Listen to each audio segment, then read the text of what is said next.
Bon après-midi, lundi 4 mai. Donc je vous rappelle ce soir 19 h le chat, hein. Et écoutez, on corrige les exercices d'orthographe. Voilà. Alors, préfixe. Alors attention, préfixe aussi, quand on parle de préfixe, on parle aussi d'orthographe, hein. Vous vous souvenez l'autre fois avec les IN et les IM, même si c'est un, vous savez que les règles de français s'appliquent, hein. Devant un P, un B ou un M, eh bien on met un M, hein. D'accord? Voilà, simplement. Alors, donc, il y avait un exemple là, on commence par l'exercice 5. Exemple qui n'est pas complet, incomplet. D'accord? Donc il faudra toujours bien respecter ce préfixe qui sera i quelque chose, mais pas mettre le i tout seul, hein. D'accord? Voilà, je vais vous montrer, on fera peut-être une petite barre de séparation entre le mot racine et puis le préfixe en entier, ce qui donne le mot complet, parfois avec deux R, parfois avec deux L, etc. Donc, qui n'est pas conforme à la loi, illégal. D'accord? Petit 1. Illégal. Alors l'adjectif de départ c'est légal. Et donc, illégal, donc à l'arrivée le mot prend deux L, hein. D'accord? Qui ne peut pas être réalisé, donc il y a réalisable, hein, et puis le contraire, irréalisable.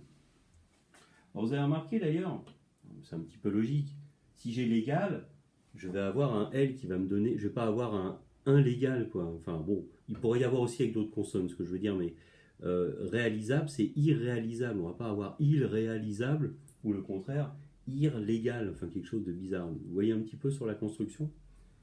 Alors, irréalisable, hop, préfixe, mon racine.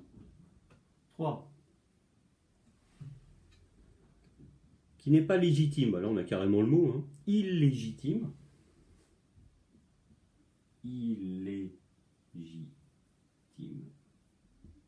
D'accord? Hop, légitime, illégitime.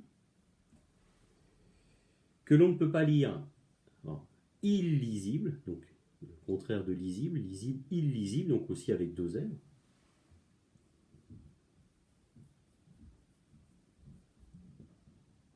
Hop, préfixe, mot racine. Qui ne peut pas être décrit. Ah, petit contraire là, on peut voir indescriptible avec 2D, ça ne se fait pas. On va avoir indescriptible, pas facile, hein, d'accord? C'est rigolo d'ailleurs parce que on retrouve souvent, alors là j'ai décrit, il n'y a pas le S qui apparaît, mais descriptible, ça y est, on revient à l'ancien mot latin scripto, qui veut dire écrire et décrire en l'occurrence. Ça voulait dire autre chose un petit peu dans le passé, mais il y a le S qui revient, le S du mot ancien latin. Indescriptible. Donc, indescriptible. 6.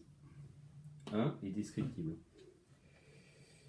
Qui n'est pas parfait. Bon, imparfait, d'accord, qui est aussi un temps de la conjugaison.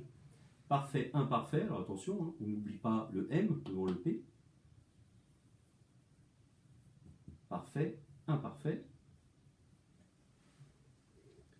Que l'on ne peut pas nommer innommable, on ne prononce pas innommable, on dit innommable. On ne peut pas nommer. 2N et 2M, préfixe en 1, attention, coupe bien ici, innommable. Et on finit ici avec le dernier mot, qui ne peut pas être cru.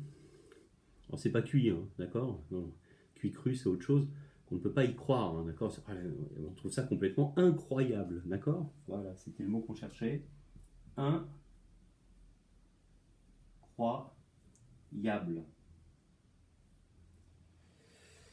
Alors, croyable, je ne sais même pas si elle est dans le dictionnaire. Ah si, croyable, si, j'y ai bêtise, croyable, ouais. Bien sûr. Et incroyable, mais incroyable beaucoup plus utilisé que croyable, hein, bien sûr. Ouais, croyable existe, bien sûr. D'accord. Non, parce que parfois on a des contraires avec des transformations, c'est-à-dire que le mot, du coup, lui-même au départ n'existe pas. Alors, je ne sais pas si on en a un. Ici. Non, non, ils sont tous formés de manière assez claire. J'ai pas d'exemple là qui me vient. Bon, on y va. Alors ensuite, exercice 6 qui a été corrigé.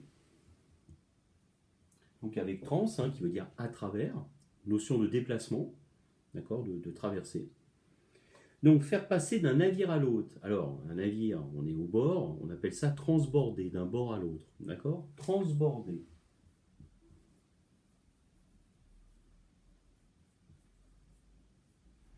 Alors si vous avez mis transporter, c'est pas non plus un scandale, mais là d'un bord à l'autre, c'est d'un bateau à l'autre, on dit transborder, c'est le mot exact, d'accord. Percer de part en part. Bon, on a le mot percer, percer de part en part, transpercer. Passer complètement à travers et ressortir de l'autre côté. Percer, c'est je fais un trou. Transpercer, c'est vraiment plus qu'un trou. Hein. C'est-à-dire que je passe carrément au travers.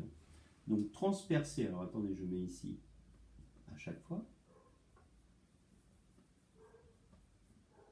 Je fais un P un petit peu haut. Percer, transpercer. 3. Porter, faire parvenir d'un lieu dans un autre. Bon, là, c'est transporter. D'accord. Voilà, on a déjà le mot au départ. Porter, transporter. Transporter, il y a une notion de déplacement. Porter, je porte quelque chose, mais transporter, je le déplace. Je vais vers quelque chose. 4. Verser un liquide d'un récipient à l'autre. Alors le mot au départ, c'est le vase. Et passer d'un vase à l'autre, on dit transvaser. Pas facile. Hein. Transvaser. 5. Alors là, tiens, voilà, pour le coup, je crois que vaser ne se dit pas. Mais transvaser, oui. C'est rigolo. Donc on a rajouté un préfixe finalement à un mot qui seul n'existe pas, quoi. Il n'est pas pratiqué. Alors sauf erreur de ma part, mais le verbe vaser ne me dit rien. Alors où est-ce qu'on est?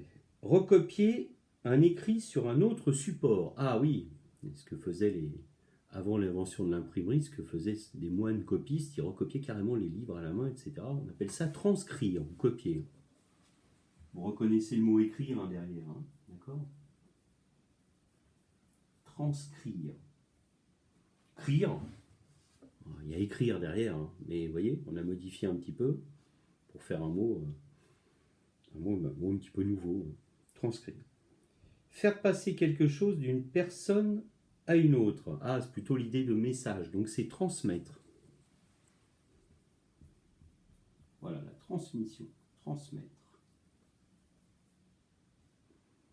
Un verbe malheureusement qui va bien avec notre situation. Faire passer quelque chose, on peut aussi attraper, donc on essaye de ne pas transmettre le virus à quelqu'un d'autre, donc avec les gestes et la distance nécessaire. La transmission, c'est exactement ça. Voilà, écoutez, c'est tout pour le français. Voilà, donc je vous félicite de nouveau pour votre bon travail, vraiment super. Et puis on se retrouve ce soir pour le chat, et sinon demain pour les autres vidéos, hein, ça suit son cours. Voilà, écoutez, je vous souhaite une bonne fin d'après-midi, puis à tout à l'heure, 19h pour le chat. Allez!